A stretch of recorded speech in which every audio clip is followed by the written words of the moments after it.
নমস্কার। আজ টিম রাতপুরীর তরফ থেকে আপনাদের জন্য সত্যজিৎ রায়ের লেখা প্রফেসর শঙ্কুর কাহিনী প্রফেসর শঙ্কু ও চিচি।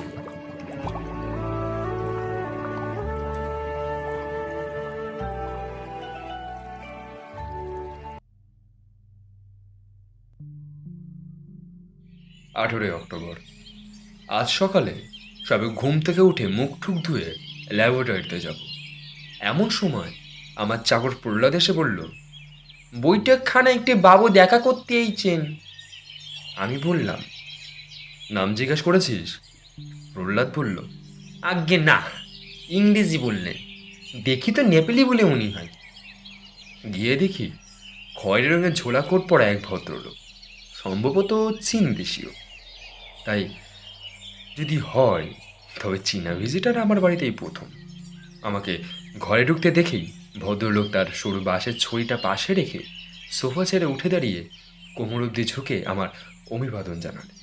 আমি নমস্কার করে তাকে বসতে বললাম এবং তার আসার কারণটা জিজ্ঞেস করলাম। ভদ্রলোক আমার প্রশ্ন শুনে একেবারে ছেলে মানুষের মতন খিলখিল করে হেসে এপাশ ওপাশ মাথা নাড়াতে নাড়াতে বললেন, I forget bad memory bad memory. Bad memory? Forget? তবে কি ভদ্রলোকের সঙ্গে আমার আগে কোথাও আলাপ হয়েছিল? আমি কি ভুলে গেছি? আমার স্মরণ শক্তি তো এত ক্ষীণ নয়। আমার অপ্রস্তুত ভাবটা বেশ কিছুক্ষণ উপভোগ করে চীনা ভদ্রলোক হঠাৎ তার ঝোলা কোটের পকেট থেকে একটা লাল রঙের কাঠের বল বার করে সেটাকে ডান হাতে দুটো আঙুলের ফাঁকে রেখে আমার নাকের সামনে 3-4 পাক ঘোরাতেই সেটা সাদা হয়ে গেল। তারপর আবার এক পাক ঘোরাতেই কালো। হ্যাঁ, আর আমারও তৎক্ষণাৎ 4 বছর আগের এক সন্ধ্যার ঘটনার কথা পরিষ্কারভাবে মনে পড়ে গেল। এই যে সেই হংকংয়ের শহরের জাদুঘর চিচিং। চিনতে না পারার কারণ অবশ্য ছিল। প্রথমত চীনেদের পরস্পরের চেহারার প্রভেদ সামান্য, তার উপর পরিবেশ আলাদা। কোথায় হংকং আর কোথায় গিরিডি। আর ভদ্রলোক আজকের পোশাকের সঙ্গে সেদিনের কোনো মিল নেই।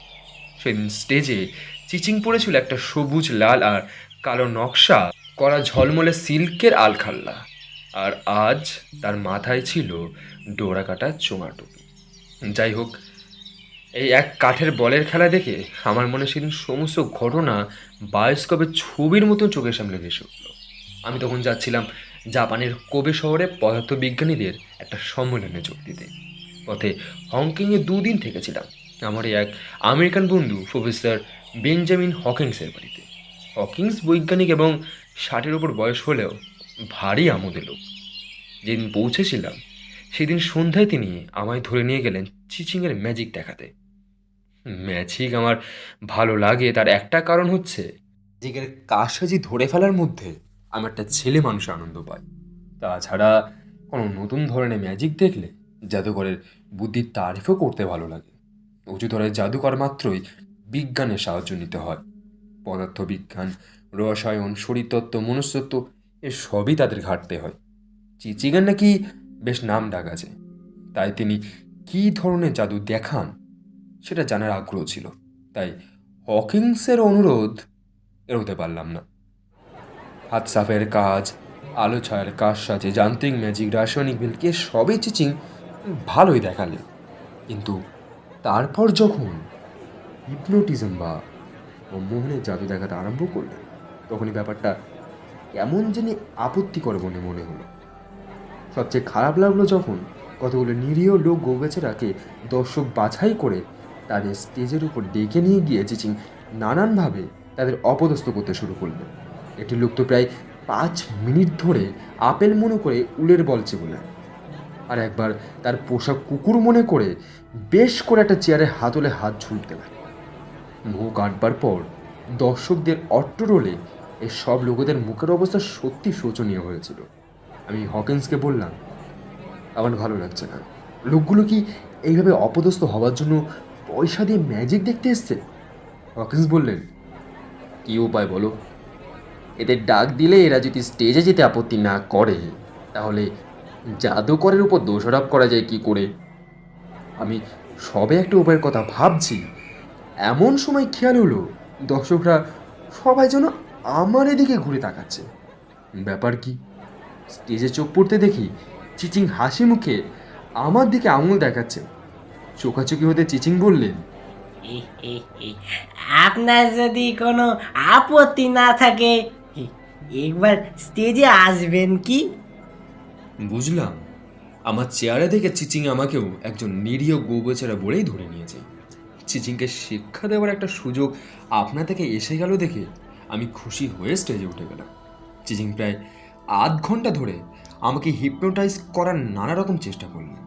চোখের সামনে আলোর লকেট দোলানো, চোখের পাতার উপর আঙুল বোলানো, স্টেজে অন্ধকার করে কেবল নিজের চোখের উপর আলো ফেলে আমার চোখের দিকে এক দৃষ্টে চাওয়া, ফিসফিস করে গানের সুরে একঘেয়ে ও আবোল তাবোল বকে যাওয়া, ঠিক কোনোটারই চিচিং বাদ দিল না। কিন্তু এত করেও তিনি আমার উপর বিন্দু মাত্র প্রভাব বিস্তার করতে পারল না। আমি যে কি সজাগ সেই সজাগ রয়ে গেলাম। অবশেষে বেগতিক দেখে ঘমার্ত অবস্থায় স্টেজের সামনে এগিয়ে গিয়ে দর্শকদের উদ্দেশ্য করে চাপা বিদ্রুপে সুরে চিচিং বললেন, ভুলটা আমারই। যাকে হিপনোটাইজ করা হবে তার মস্তিষ্ক বলে বস্তু থাকা চাই। এ ভদ্রলোকের যে সেটি একেবারেই নেই, তা আমার জানা ছিল না। দর্শকদের কাছে সেদিনের মতো হয়তো চিচিংয়ের মান রক্ষা হয়েছিল, কিন্তু তার নিজের মনের অবস্থা কি হয়েছিল সেটা জানতে পারেনি। যদিও সেটা অনুমান করা কোনো কঠিন কাজ নয়। পরের দিন হংকং ছেড়ে জাপানে চলে যায়। ফিরতি পথে যখন আবার হংকংয়ে নামি তখন শুনি চিচিং ম্যাজিক দেখাতে চলে গেছে অস্ট্রেলিয়া। তারপরে 4 বছর পরে আমার এই গিরিডির ঘরে তার সঙ্গে আবার সাক্ষাৎ। কিন্তু তার আসার উদ্দেশ্যটা কি? আমি প্রশ্ন করবার আগেই চিচিংই কথা বললেন। You professor Shonku. উত্তরে জানালাম, হ্যাঁ, আমি সেই ব্যক্তি। You scientist. তাই তো মনে হয়। সায়েন্স ইজ ম্যাজিক, তা একরকম ম্যাজিকই বটে। And magic is science.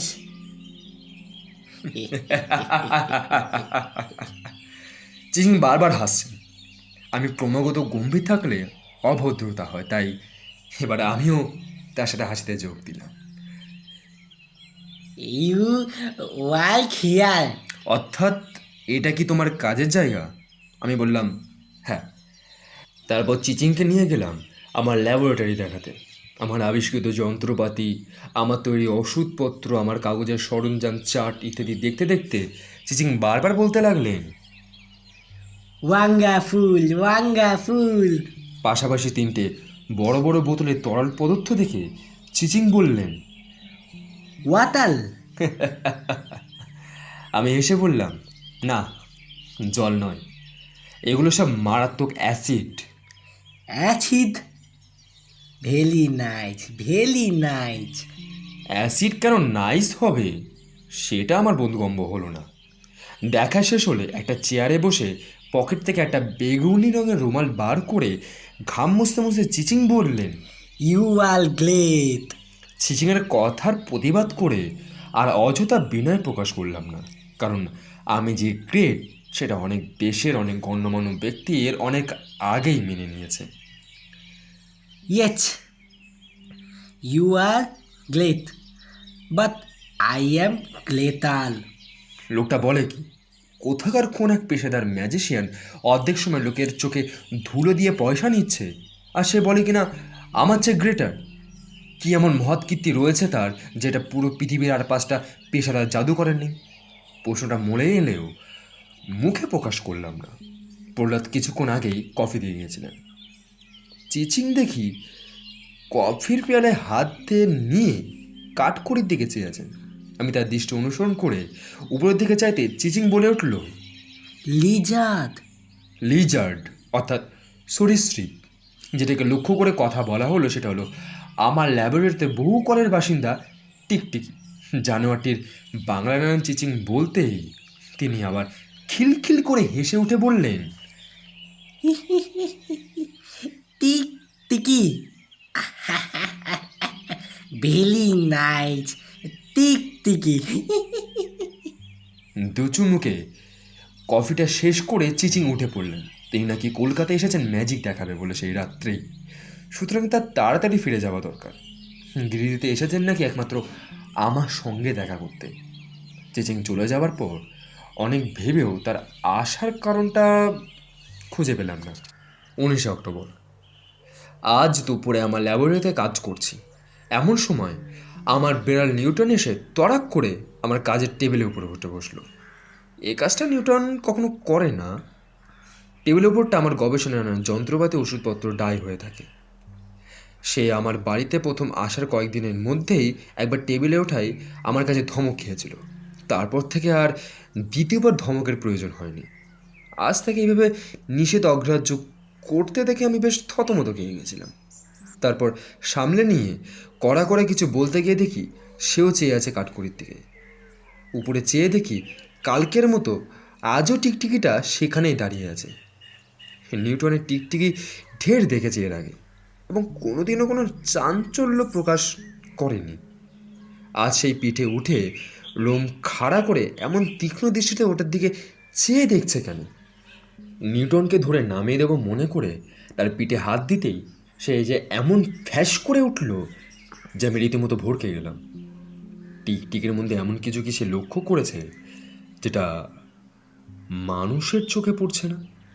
দেরাজ খুলেই বাইনোকুলারটা বার করে সেটা দিয়ে টিকটিকিকে দেখলাম। সামান্য একটু পরিবর্তন দেখা যাচ্ছে কি মনে হলো। পিঠের উপর লাল চাকা চাকা দাগটা যেন ছিল না, আর চোখের মধ্যে যে হলদে আভা, সেটাও কি আগে কখনো লক্ষ্য করেছে কোনো দিন? বোধ হয় না। তবে এটা ঠিক যে এর আগে কোনোদিন বাইনোকুলার দিয়ে এত কাছ থেকে টিকটিকে দেখার কোনো প্রয়োজন হয়নি। জানোয়ারটাকে নড়তে দেখে চোখ থেকে যন্ত্রটাকে সরিয়ে নিলাম। টিকটিকি সিলিং বিয়ে দরজায় এসে দেয়ালের পিছনে এসে নামল। তারপর দেয়ালে বিয়ে শুরুত করে আমার পাশে শিশির আলমারি বোতলের নিচে ঢুকে গেল। তাকে আর দেখতে না পেয়ে বোধ হয় নিউটন উত্তেজনায় চলে গেল। সে নিজের টেবিল থেকে নেমে একটা গড় গড় আওয়াজ করতে করতে দরজা দিয়ে বাইরে বারান্দায় চলে গেল। আমিও টিকটিকে চিন্তা মন থেকে দূর করে আমার গবেষণায় কাজ নিয়ে পড়লাম। আপাতত আমার কাজ হচ্ছে একটি পদার্থ আবিষ্কার করা যেটা ছোট্ট একটা বড়ি পকেটে রাখলেই মানুষ শীতকালে গরম এবং গ্রীষ্মকালে ঠান্ডা অনুভব করে, অর্থাৎ এয়ার কন্ডিশনার পিল। আমার চাকর প্রহ্লাদ প্রায় 30 বছর ধরে আমার কাজ করছে। সে আমার ল্যাবরেটরির জিনিসপত্র কখনো ঘাটাঘাটি করে না। বাড়ির লোকজন কদাচিৎ আমার বাড়িতে এলেও আমার ল্যাবরেটরিতে কখনো আসে না, এক বৈজ্ঞানিক না হলে অথবা আমি নিজে না নিয়ে এলে। আমি যখন ল্যাবরেটরিতে থাকি না তখন দরজার তালা দিয়ে বন্ধ থাকে, জানালাগুলোও ভিতর দিক থেকে ছিটকিনি লাগানো থাকে।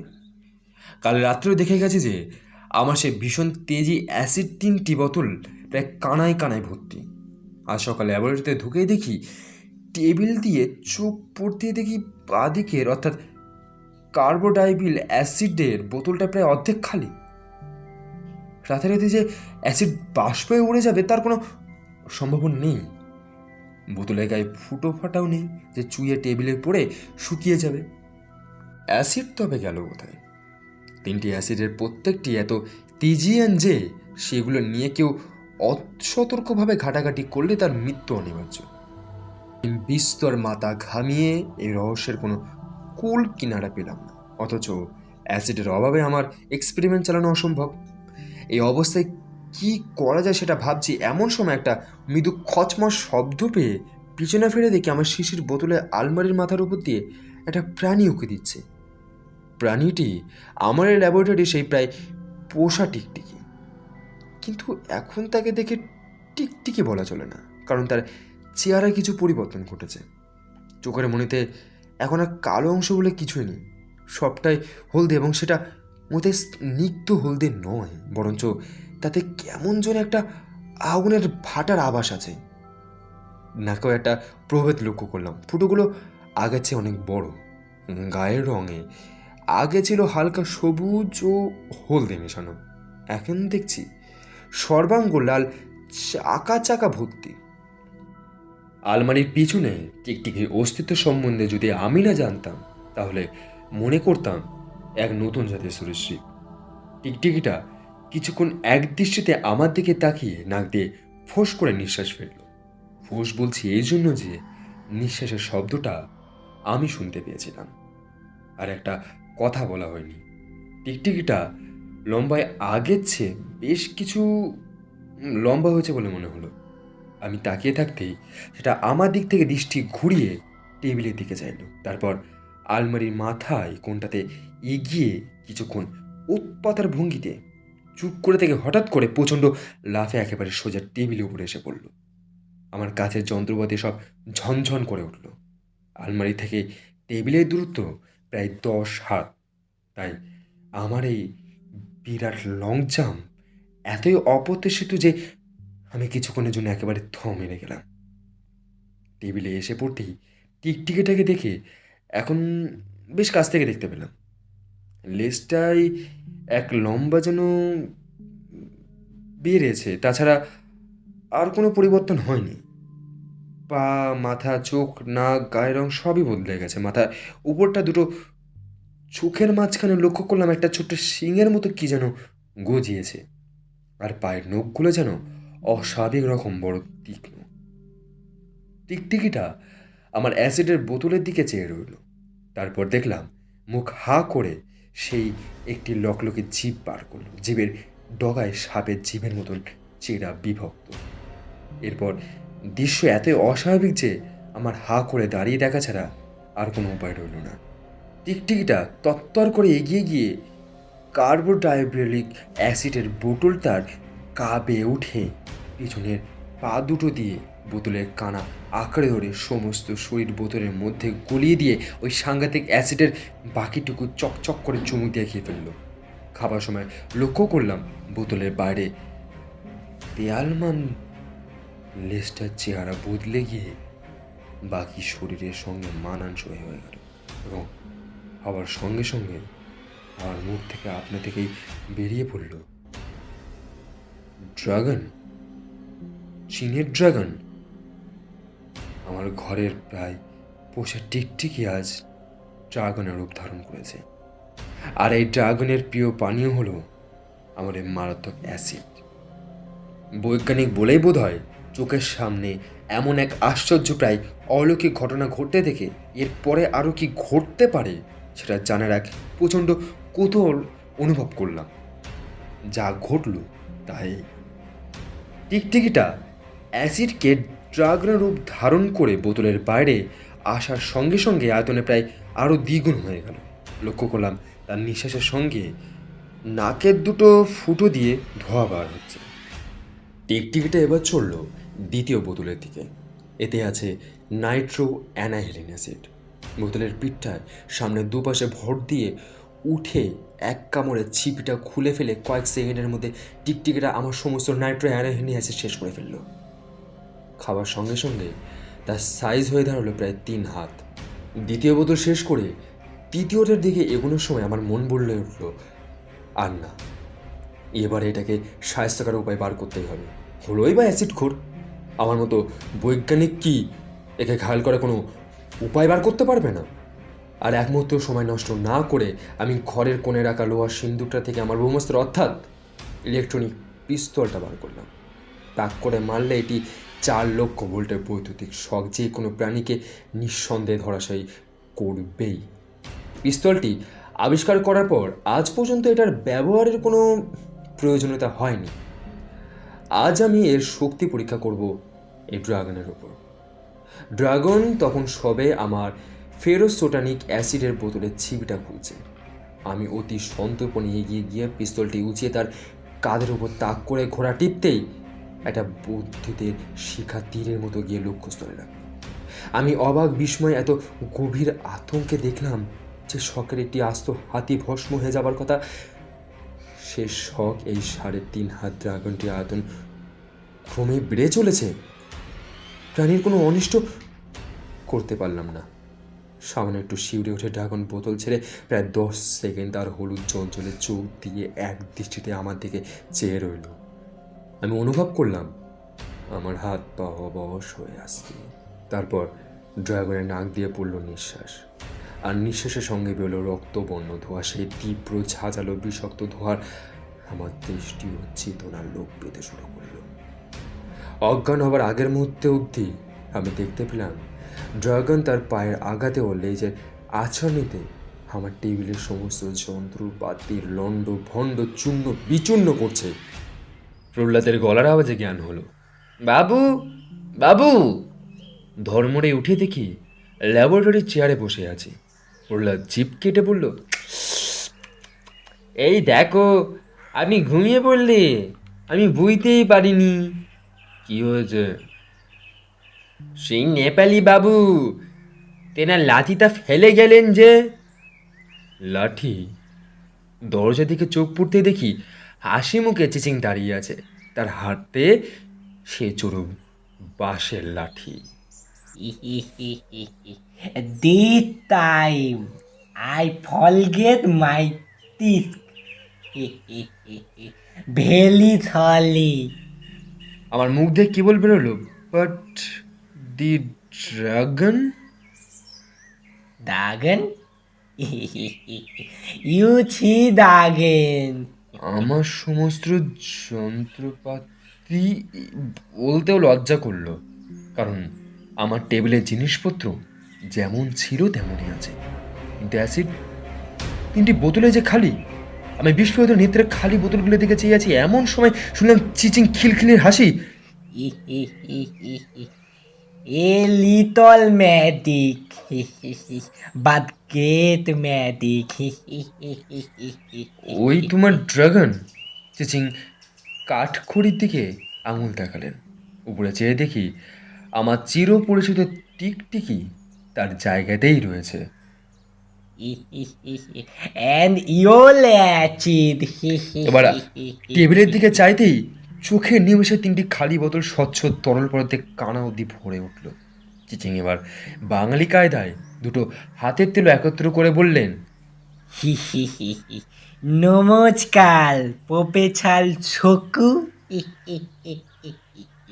রোল্লার শুনলাম বলছে, ভাবলাম বেশ সরেছে লাইটখান, কাজে দেবে। ওমা বাবু এই গেলেন আর এই এলেন, 5 মিনিট হয়নি। ড্রাগনের ঘটনা ডায়েরিতে লিখতে গিয়ে দেখি সেই আগেই লেখা হয়ে গেছে আমার হাতের লেখায়। এটাও কি তাহলে চিচিংয়ের দুর্ধর্ষ ম্যাজিকের একটা নমুনা?